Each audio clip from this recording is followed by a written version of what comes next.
Chapter 1. East Coast Green. 1840 hours.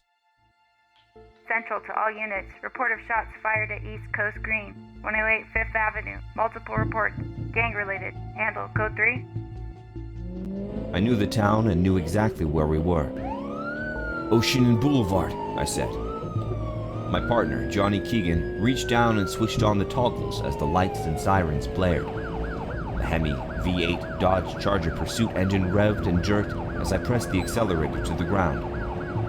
6-3 David, handling primary, 3 blocks away, said Keeks. The back end of my radio mobile patrol car fishtailed. The lights reflected the wet street, and the siren resounded off the brick and steel buildings. We hit the straightaway, power calling onto Fifth Avenue. Keeks emptied the chewing tobacco from his mouth into his spit cup. When I regained control of the RMP, he handed it to me, and I did the same. "Kill the lights," I said. Everything went silent. Then, taking the mic from the cradle, I depressed the push-to-talk button. 6-3 David on scene. All covers, come in stealth. The sirens went silent into the night. It was quiet, eerie almost, our black cars hidden all but for the streetlights. I stopped the RMP 3 houses down from the store. Keeks and I got out of the vehicle and drew our Smith & Wesson .40 caliber pistols. As we approached the shop facade, I tactically staggered us, taking the lead position closest to the storefront. Keeks on my right side maintained a 3-yard disbursement. I held my fist in the air, my elbow flexed.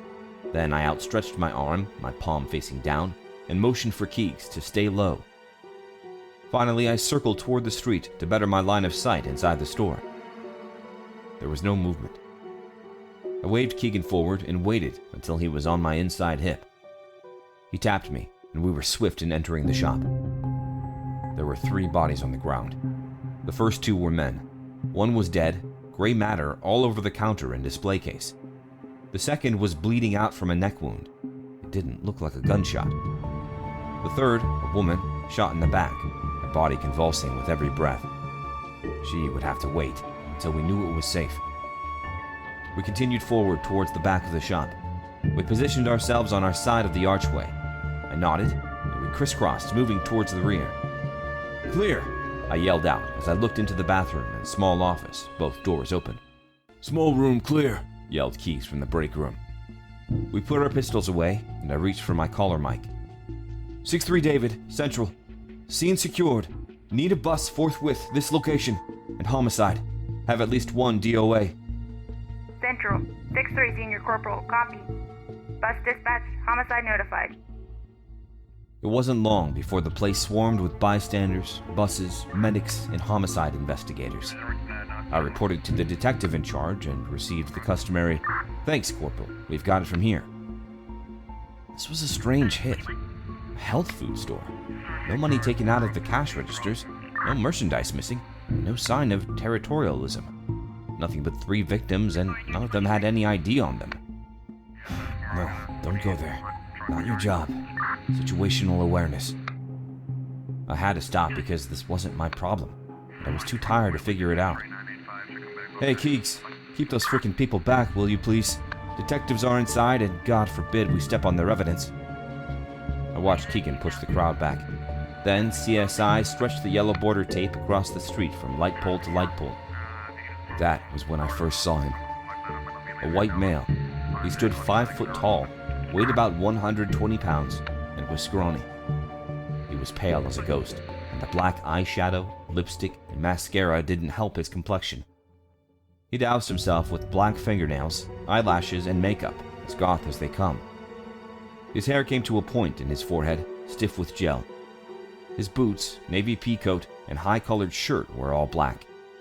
His eyes were dark blue, cold and pitted. Yet I'll never forget that warped smile on his face as long as I live.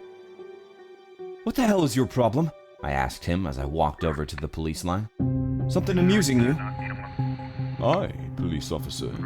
My name is Caleb Crowningshield. May I tend to mine own shop?" Something was wrong.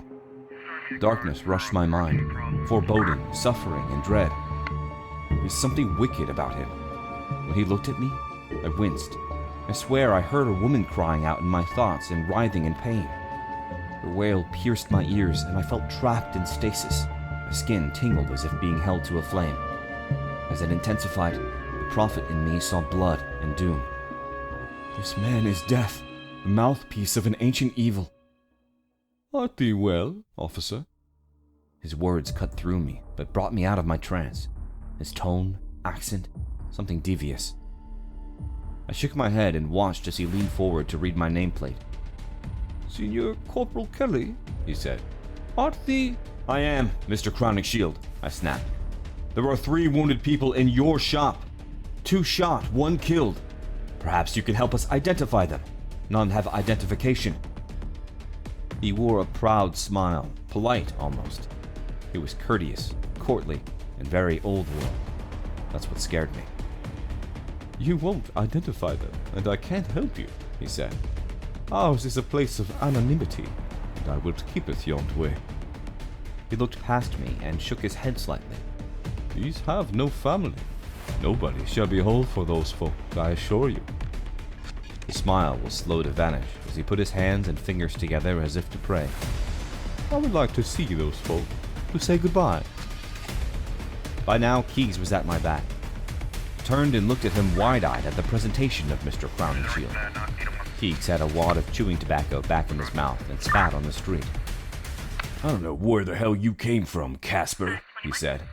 And I don't give a rat's ass who you think you are. One of your friendly ghosts has a canoe-sized hole in his head.